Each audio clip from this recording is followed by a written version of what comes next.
এই প্রচণ্ড গরমে এইভাবে পাটের শাক ভাজি করলে খেতে হয় অসাধারণ টেস্ট। সবাই চেটেপুটে খেয়ে নেবে একদম। প্রথমে আমি কড়াইতে তেল দিয়ে আগে শুকনো মরিচগুলো ভেজে নেব। ভাজা হয়ে গেছে, আমি মরিচগুলো উঠিয়ে নিচ্ছি। তারপরে আরও পরিমাণ মতো তেল দিয়ে দিলাম, যেহেতু আমি পাটের শাক ভাজি করব তো একটু তেলটা বেশি করে দিয়েছি।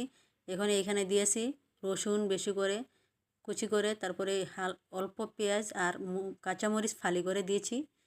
রসুনটা একটু বেশি করে দিলে শাক ভাজিটা খেতে অসাধারণ টেস্ট হয়।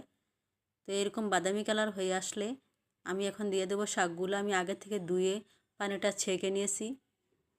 এখন উল্টিয়ে পাল্টিয়ে কিছুক্ষণ ভেজে শাকটা যখন কমে আসবো, তারপরে লাস্ট পর্যায়ে আমি লবণটা দেব। আগে দিয়ে গেলে খেতে ভালো লাগে না, বেশি লবণ হয়ে যায়। তো এই পর্যায়ে আমি লবণটা দিয়ে আবার কিছুক্ষণ ভেজে নেব। এরকম নেড়ে ছেড়ে অনেক সময় নিয়ে একটু ভেজে নিলাম।